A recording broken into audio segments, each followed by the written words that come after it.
পাকিস্তান আকাশসীমা বন্ধ করায় বিপাকে পড়েছে ভারতের বিমান সংস্থাগুলো। বাধ্য হয়ে অতিরিক্ত পথ ঘুরতে হচ্ছে আন্তর্জাতিক রুটের বিমানগুলোকে। জ্বালানি খরচ বৃদ্ধিতে বেড়েছে টিকিটের দাম, বেড়েছে ভ্রমণ সময়ও। ব্যাপক আর্থিক ক্ষতির মুখে পড়েছে ভারতের বিমান সংস্থাগুলো।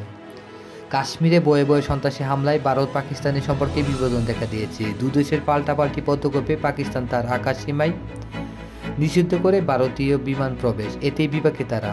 পৃথিবীর ব্যস্ততম বিমানবন্দরগুলোর একটি দিল্লির বিমানবন্দর।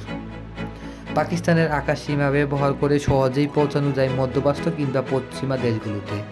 তবে নিষেধাজ্ঞার পর পথ চেঞ্জ করতে বাধ্য হয়েছে ভারত।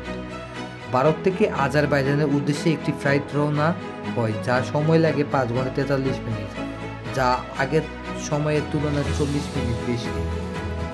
এভাবে ভারতকে চতুর্দিক থেকে চাপে রাখতে হবে, তাহলেই এদের ইসলাম বিদ্বেষী মনোভাবের প্রভাব বুঝতে পারবে।